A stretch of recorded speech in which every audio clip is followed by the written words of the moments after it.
You recently got into K-pop. Okay, cool, you're just like me. Welcome to the ultimate starter guide to K-pop. Not really.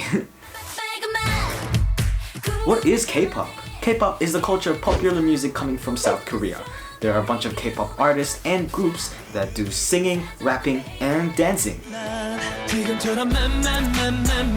The way these groups and artists are formed are through these huge K-pop agencies such as SM, HYBE, YG, and JYP, where the CEO may be a crackhead. I honestly love that dude, he does whatever the hell he wants. Continuing on, many kids these days go for auditions in these companies or get scouted by them. For example, Jin from BTS, well, he got scouted on the bus. Far out, man, I'm jealous. If they get accepted into the company, well, they become trainees, where all they do is work, and work. Whether it's dancing, singing, or modeling, honestly, after all of that, they should become K-pop idols, which is where their debut comes in. The trainees have finally transitioned into the real K-pop world. Some of them debuted as soloists, while most of them debuted as groups with different concepts, such as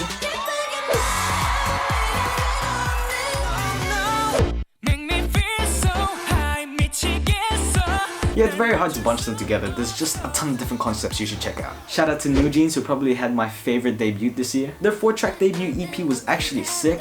I think my favorite track off there is gonna be Attention.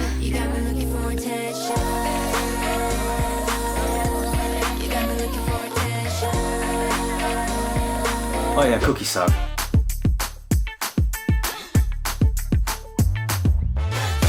Comebacks in K-pop really don't mean what they actually mean. When a group has a comeback, it really means that they're just releasing a new EP or album with usually a different concept. It doesn't matter whether they've released a project a year ago or 2 weeks ago. Hell, ITZY seems like they're dropping a project every time I come back from the toilet. Title tracks. This is pretty much the main song that the artist uses to promote their comeback on multiple different shows. In other words, it's pretty much the lead single that displays what the rest of the album will sound like and what the concept would be. Title tracks most definitely come with a music video with great visuals and of course the main appeal of K-pop, dancing. One of my favorite comebacks this year, or debuted actually, it's probably Generation by Acid Angel from Asia. If you don't like the main single, why don't you go ahead and check out the B-sides, which are the other tracks from the comeback. I really don't like how it's referred to as B-sides since it makes it seem like those tracks are throwaways, even though sometimes they're actually great tracks. Sometimes it's even better than the title track. Shout out to Blue Flame by Les Seraphim.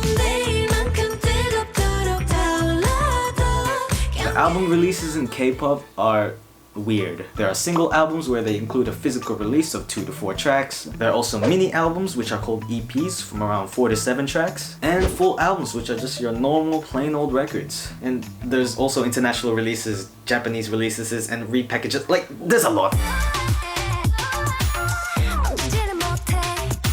Is your ultimate K-pop bias coming to a town near you? Well, I guess it's time to learn some K-pop fan chants since in a concert, unless it's an encore, they don't really just sing the songs with them.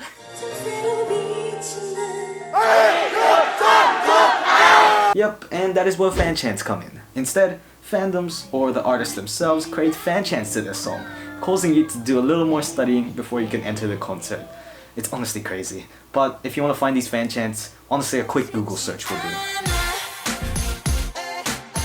At the same time, to be a real part of the fandom, why don't you go ahead and buy yourself a light stick? I don't have one. So, welcome to the world of K-pop. So now you want to listen to some artists? My favorite artist is IU, so I definitely recommend her. BTS, Twice in that 3rd gen era. Oh, 17, you can't forget about 17. Honestly, listen to whatever suits you. Just please, I beg, listen to IU.